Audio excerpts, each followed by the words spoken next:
Bom, gente, então seguindo aqui um pouquinho nas nossas aulas, a gente entrou no dia 22/3 na questão aqui da abrangência e áreas de atuação da ergonomia. Tá? Então aqui eu postei um material um pouco mais extenso aí, né? E teórico, falando aqui sobre as áreas de abrangência da ergonomia, né?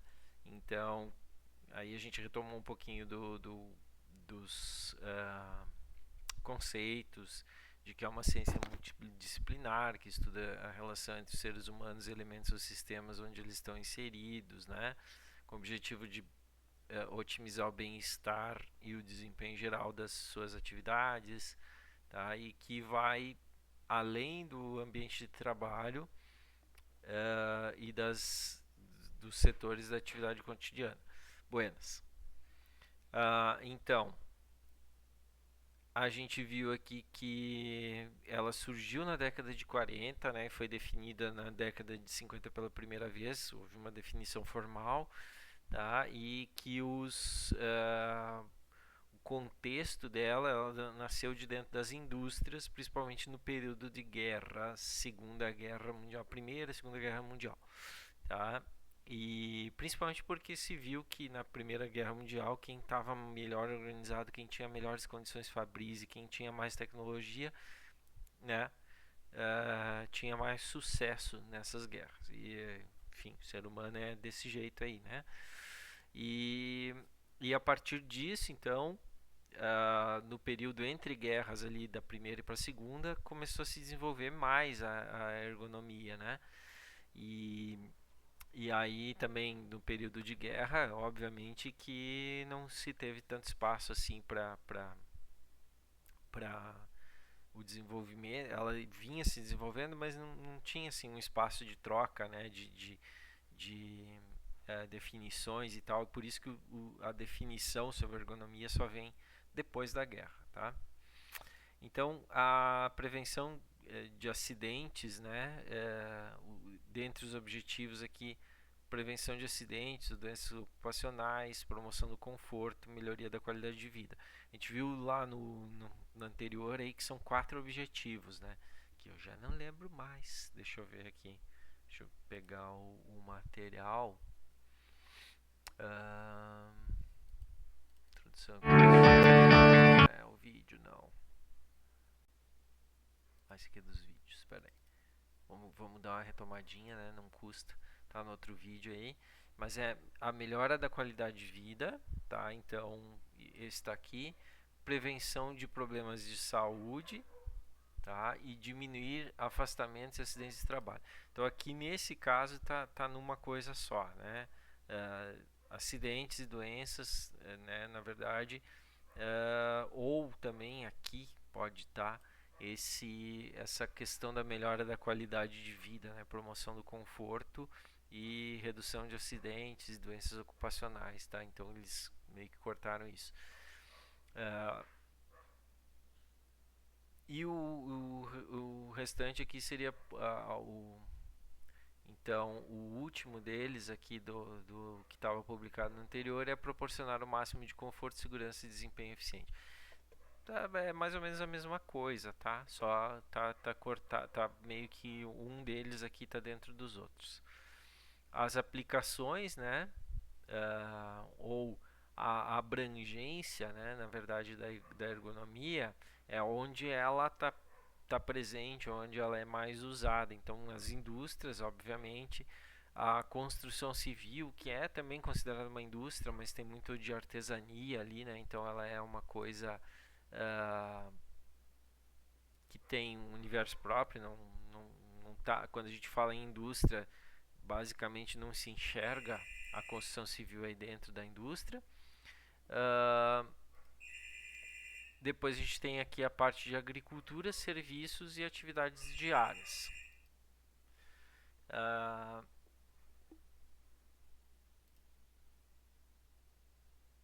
Deu uma travadinha aqui na minha câmera, eu acho. Eu vou interromper essa gravação, vou continuar dentro. Então, pessoal, né, estávamos falando aqui dos ambientes, né, onde é que a ergonomia é utilizada, né, nas indústrias, na construção civil, agricultura, nos serviços e nas atividades do dia a dia. Sempre ela visa garantir, então, que o produto ou sistema satisfaça as necessidades dos usuários e incluem outras atividades. Então, o que isso significa? Que faz parte da ergonomia, né? A ergonomia como uma disciplina, ela vai investigar as habilidades físicas e psicológicas e as limitações do corpo humano. Isso sempre a partir de outras disciplinas, como a fisiologia, como a biomecânica, como a psicologia, né? E por aí vai, usando os conhecimentos já consolidados dessas áreas, tá? Análise, então, ela vai analisar também como as pessoas utilizam os equipamentos e máquinas, isso a partir de um conhecimento próprio da ergonomia, né? Que desenvolveu ferramentas analíticas para isso, e também na questão de avaliações, tá? De riscos de ambientes de trabalho, também uma característica própria da ergonomia, e a avaliação dos ambientes de trabalho e os efeitos no usuário. Então, aqui de novo, pegando expertises da ergonomia, combinando com outras áreas, tá? E ela pode utilizar então os resultados dessas avaliações para sugerir melhorias através da elaboração de relatórios, vai no ambiente lá de trabalho, uma empresa, uh, né, qualquer uma dessas áreas que a gente falou, construção civil, serviços, e vai fazer um levantamento, uma análise, uma avaliação, gerar um laudo e sugerir as melhorias, tá?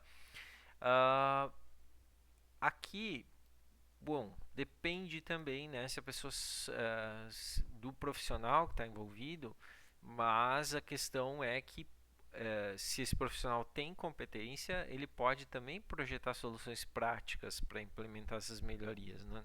No caso, nós designers aqui podemos usar a ergonomia e fazer todos esses processos para utilizar como ferramenta de projeto, né? E também a produção de manual de usuário para garantir que esses sistemas, esses novos produtos sejam utilizados da forma correta. Então, outra atribuição, né, talvez de designer gráfico combinado aí com um ergonomista ou o profissional se importando, né, com essas duas áreas.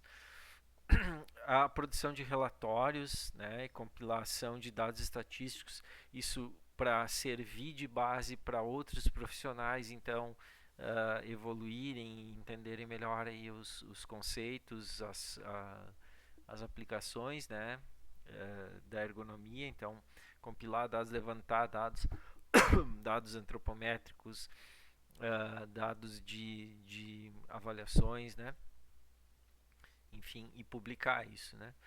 Aplicar esse conhecimento específico da fisiologia humana, então, para otimizar projetos de produtos como carros imobiliários.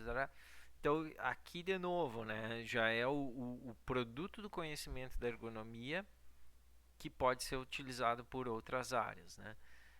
Também aí fazer entrevistas com indivíduos, observá-los em um tipo específico de ambiente, ou seja, fazer pesquisas, né, com foco na ergonomia, conversar com os funcionários de organizações para realizar pesquisa. Então aqui meio que está, né, dentro desse escopo aí. E visitar uma ampla variedade de ambientes, como fábricas, hospitais e, né, por aí vai, para investigar questões de saúde, segurança e até investigar algum tipo de incidente ou acidente que tenha ocorrido no ambiente de trabalho, para verificar se as condições estavam satisfazendo, por que aconteceu, né? Enfim. E avisar também, trabalhar na prevenção, né? Informar e treinar colegas e clientes dentro de uma empresa. E ainda pesquisa aí sobre os sistemas de produção, indústria, né? E qualquer uma das áreas que a gente citou ali, agricultura, serviços, construção civil e atividades do dia a dia, tá? Ainda ele poderia contribuir de diversas maneiras para melhorar essas condições de usuário aí, em alguns casos, para ter um aproveitamento melhor, né, dos profissionais de diversas áreas, que não deixa de ser o caso da relação com o designer, né? A gente pode ter um ergonomista a quem a gente consulta, ou a gente pode estudar os conceitos de ergonomia, as ferramentas de avaliação, de pesquisa, e empregar isso na nossa área para atividades de desenvolvimento de projeto, tá? Então é o que está vindo aqui nesse capítulo aqui de ergonomia e design. Então a apropriação, né, eh, dos conhecimentos da área de ergonomia para utilizar no projeto, né? Então aqui vem dando exemplos de design de moda, por exemplo, né? Quanto a modelagem, o conforto, a própria matéria-prima, né? Tecidos que absorvem melhor o suor, que são térmicos, enfim, né? Depende do uso que a roupa vai ter. A roupa pode ser uma roupa casual, mas ela pode ser uma roupa de serviço, um macacão, né? Para ser utilizado uh, na indústria. Então, pensar no conforto da pessoa, dias de calor, dias de frio, o que esse tecido pode propiciar, né? E, enfim, calçados também, né? Toda a indústria do vestuário, aqui, quando a gente fala moda, pode parecer que é mais voltado à questão estética, né, da moda e de consumo, enfim, mas a gente está falando na indústria do vestuário de uma maneira geral, né? No caso do design de interiores, então tem muita relação com os ambientes de trabalho, né? Ambientes de escritório, projetar em empresas, parte de serviço, na verdade todo o interior comercial quanto o residencial tem atividades que a gente vai desenvolver que elas precisam, né, ter as condições ergonômicas adequadas aos usuários. Então, quando é uma residência, tu sabe que vai ter um núcleo de pessoas com características físicas bem definidas, né? Então é importante já pensar o uso para estes usuários, né? Então não adianta pegar lá o que é padrão, né? Um exemplo bem claro disso é a pia de cozinha, né? Os próprios armários aéreos. Se eu tenho pessoas que residem nessa residência aí, nessa casa, que elas têm uma estatura baixa, tipo 1,60 até 1,70, né? As pessoas são dessa estatura, não adianta eu colocar lá um armário a 2,10, né? Que a pessoa vai ter que sempre usar alguma coisa para conseguir alcançar, né? Porque a altura uh, a, o alcance, na verdade, que ela vai ter tem uma limitação, né? E a mesma coisa, né? Se eu projetar uma pia com uma cuba muito alta, essa pessoa vai ter que ficar na posição aqui, ó. Ela vai fazer aquele movimento que a gente vai ver depois ali nas características físicas, que é o movimento estático, ou seja, ela vai ficar muito tempo aqui com a rigidez dos músculos e isso causa fadiga, né? Porque consome muita energia e a pessoa vai ter desconforto, né, muscular, enfim. A mesma coisa para uma pessoa mais alta, você projetar uma pia padrão de 80 centímetros, né? A pessoa acima dos 1,75, 1,80, ela vai ficar toda arqueada e então esse movimento da coluna, né, vertebral aqui, a pessoa fica assim, né, abaixada assim, vai causando desconforto na lombar, vai causando pressão na coluna. Então isso precisa ser dimensionado, né? Agora, quando tu tem um ambiente comercial, aí a coisa fica mais complicada porque tu não tem esses usuários tão bem definidos, né? Então a gente tem que lançar a mão de estatística, Então, é por isso que a atividade do ergonomista ela é importante também quando ela produz conhecimento, esses catálogos, né, de medidas antropométricas que a gente ainda, teoricamente, nesta aula aqui ainda não tinha visto, né, mas já publiquei depois nas características físicas.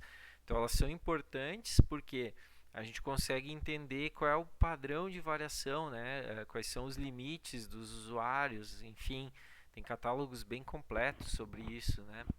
E, e que são fundamentais, né? O próprio o livro mais antigo aí que a gente conhece é o do Ernest Neufert e eu não me lembro se foi aqui, acho que talvez nesse material venha mais para baixo aqui, uh, essa referência, tá? Deixa eu ver se até está aqui, acho que está em algum lugar. Ou não. Não, então não é nesse material, é em outro material, deve ser na parte de características físicas mesmo, tá? Mas a gente vai falar sobre isso também, né, mais adiante, tá? E agora eu me perdi, por que eu estava falando disso? Ah, estava falando dos catálogos, né? Do livro do Neufert, Ernst Neufert, A Arte de Projetar em Arquitetura, e tem também um livro do Paneiro, que eu não me lembro o nome, mas em algum lugar por aqui pelo material eu cito ele, tá? E aí vocês vão poder também procurar os livros. Acabei não colocando referências nesses materiais aqui, isso faltou, tá? Eu vou colocar em algum lugar depois aí para vocês procurarem esses livros aí e verificarem, tá? Porque esses livros para quem projeta interiores, arquitetura, né, e mobiliário também, como produto, eles são fundamentais, né? São livros de consulta diária, assim, para quem faz isso, porque tendo o público mais definido ou menos definido, eu então tenho que adotar estratégias aí para projetar os móveis, planejar os espaços de forma adequada a essas pessoas, né? Tá, então deixa eu ver o que mais que a gente teria que falar daqui. Aqui alguns comentários do Lida e tal, né? Depois ele entra aqui nos tipos de ergonomia que a gente já falou, né? A ergonomia física, então que ela foca nos aspectos biomecânicos do corpo humano, estuda postura, né? A biomecânica organizacional, acho que é movimentos repetitivos, manuseio de matéria-prima, prevenção de distúrbio e tal. A, a parte da cognição, que fala da parte mental e psicológica, né? E a ergonomia organizacional, direcionada à melhoria de processos organizacionais, gestão, qualidade do trabalho, equipes, né, relações, comunicação e tal, tá? E aí, então, por que que é bom, né? Eu acho que a partir daqui a gente já entendeu por que que é interessante, importante aplicar a ergonomia, principalmente qual é a relação da ergonomia com a nossa área aqui do design, né? Mas ela vai trazer sempre benefícios quando bem aplicada, né? De redução de lesões, de acidentes, aumento de produtividade, melhora o bem-estar, né? E também tem a questão legal, né?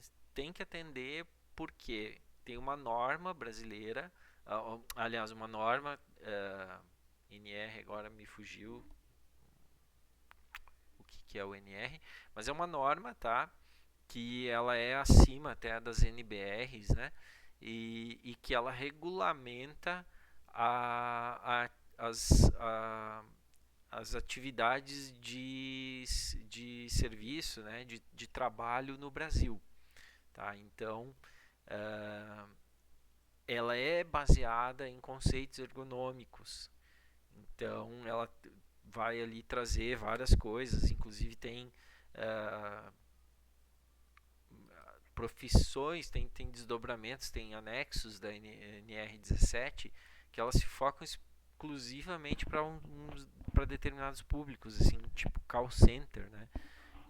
Eu não sei hoje como é que está isso, né? Com o desenvolvimento da inteligência artificial, pode ser até que tenha mudado, mas a gente viu que era assim no início dos anos 2010 ali, até agora 2020, que eram os call centers, né? Então eram zilhões de postos de trabalho ali dos atendentes, eles ficavam ali o dia inteiro praticamente ligando para as pessoas sentados e às vezes a questão, né, das cadeiras incorretas, alturas de teclado de monitor, né, uh, obrigando aí as pessoas a se adequarem àqueles postos de trabalho ao invés do contrário.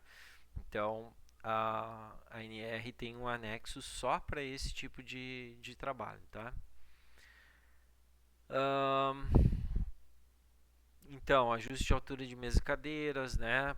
As cadeiras todas, se você vai comprar uma cadeira de escritório hoje, todo mundo vai falar que ela atende a NR17, né? Então tem uma parte também só de cadeira lá.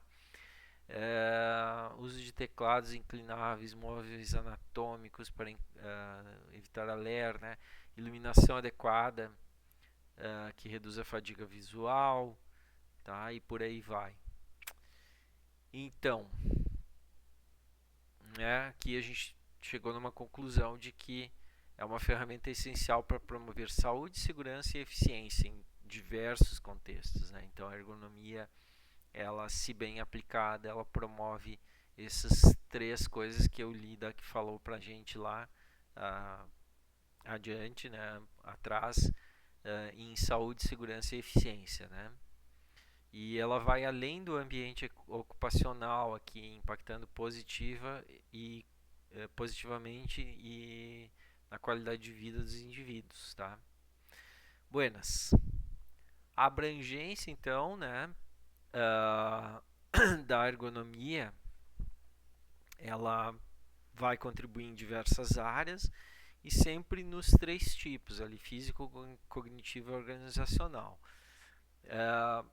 Então, a gente aqui está estudando ergonomia como designers, tá? Mas o pessoal da engenharia de produção estuda, o pessoal da engenharia civil estuda, das arquitetura, né? Vários profissionais da área da medicina também estudam a ergonomia, tá? E medicina do trabalho, por exemplo, é uma área que usa muito a ergonomia, né? Então são vários profissionais que fazem uso dessa disciplina. Fisioterapeutas, né? Enfermeiros, tá? Tem uma gama aqui que ele vem citando. E cada área vai fazer um uso da ergonomia para atender às suas necessidades. A nossa, como profissionais do design, é geralmente pensar em situações futuras, né? Ou produtos, ou ambientes, ou vestuário, ou peças de comunicação, né? Enfim, campanhas e por aí vai. Então, também questão de experiência, serviços, né? E tudo isso, a ergonomia para nós ela faz sentido porque ela nos ajuda a entender melhor a relação do ser humano com os espaços, com os produtos, com os ambientes, né? E com os objetos nas atividades que elas fazem no dia a dia, de que maneira que elas agem, né? Em relação a isso.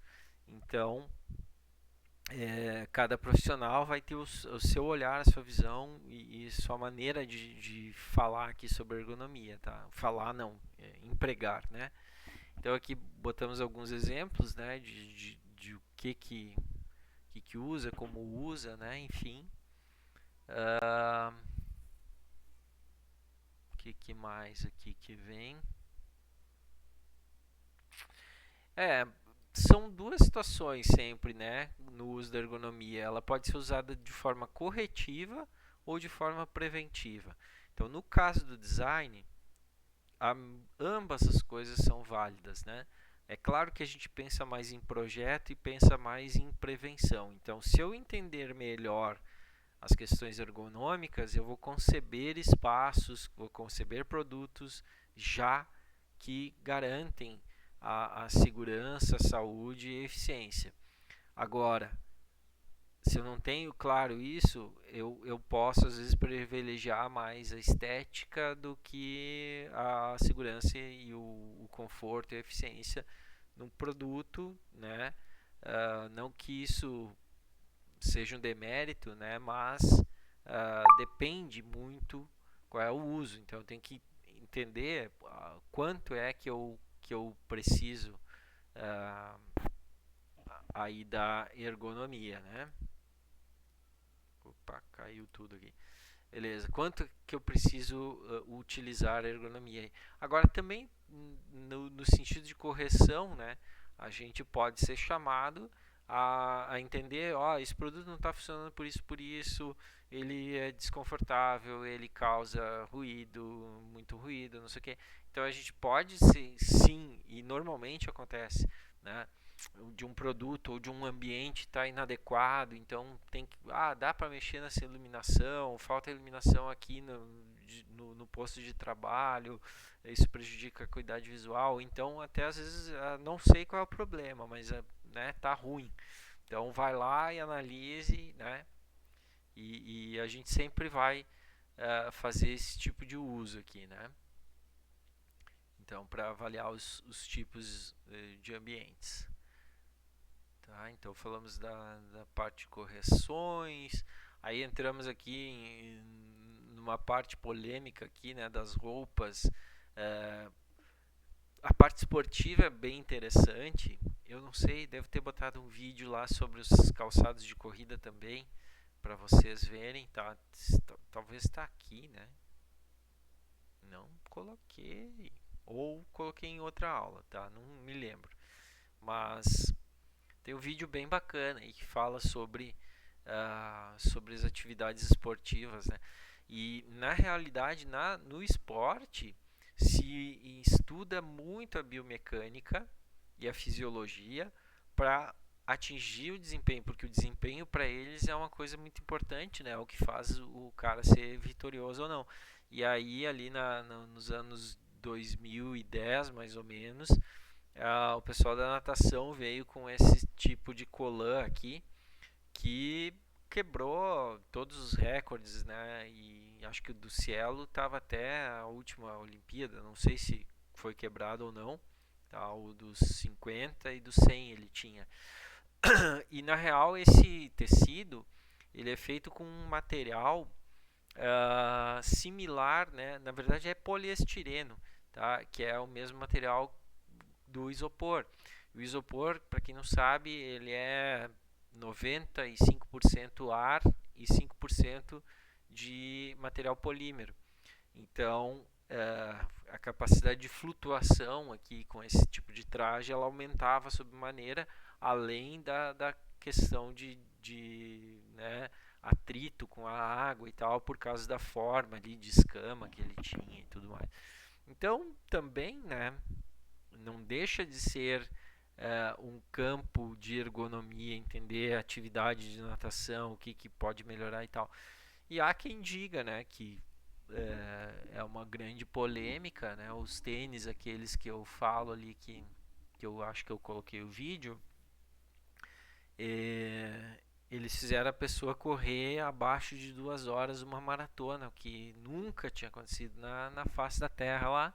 Isso porque tinha uma placa de titânio dentro do tênis e o solado mais alto, tá, um tênis da Nike, que fazia com que o, o como é que eu posso chamar agora? Perdi a palavra aqui. O impacto, né, da pisada retornasse como impulso para o atleta. E embora isso não seja fácil de dominar, e não seria qualquer pessoa que correria abaixo das 2 horas de toda forma, eles acharam que seria alguma coisa que não estaria ao alcance de todo mundo, só um cara que tinha, né? Então quase que invalidaram aquele recorde e tal, mas permaneceu, só que eles proibiram o tênis, tá? E aqui então um exemplo de ergonomia de conscientização, né? que a gente usa muito no design gráfico. Então, a questão de hierarquia, né? O que que o ser humano, como é que o ser humano funciona cognitivamente, né? Primeiro ele tem que ser chamado a atenção. Então a figura e as letras garrafais aqui em tipo de letra de display que a gente está vendo, né? Que é aquela letra humanista que a gente chama, né? Sem contraste, uh, com os elementos todos sem diferença de espessura, né? Ali ela funciona como letra de cartaz, assim, porque ela chama a atenção. E aí eu tenho uma hierarquia, né, das outras coisas que estão informando ali, que elas são menorzinhas, né? Então se fosse tudo do mesmo tamanho, nada chama a atenção da pessoa, a pessoa passa batido, né? Então primeiro você chama a atenção e garante que, chamando atenção, você vai ter um tempo que essa pessoa vai dedicar aí para se informar, para ler algumas coisas. Então, algumas coisas são mais importantes e outras elas são complementares, né? E aí tem, então, aqui as coisas importantes, a secundária e aqui, né, tá funcionando junto com a imagem. Então, quer dizer, primeiro a imagem e depois o, a informação, tá? Mas, de alguma maneira, se a pessoa for impactada pela imagem, ela vai querer saber o que está aqui, né? E se não, não acontece, tá? A ergonomia de conscientização é aquela que a gente leva, né, para os ambientes de trabalho, enfim, para o nosso dia a dia, para nossas atividades, que é pensar na nossa postura, em melhorar a nossa condição aí de fazer atividades, né? Então, seria a, a, o último passo aí, né, da ergonomia de conscientização, que é muito utilizada aí nas questões de segurança do trabalho, tá? Claro, também, né, além da questão de cartazes aqui, informação que a gente viu, tá? Então essa foi a nossa terceira aula aqui, acredito. Deixa eu ver.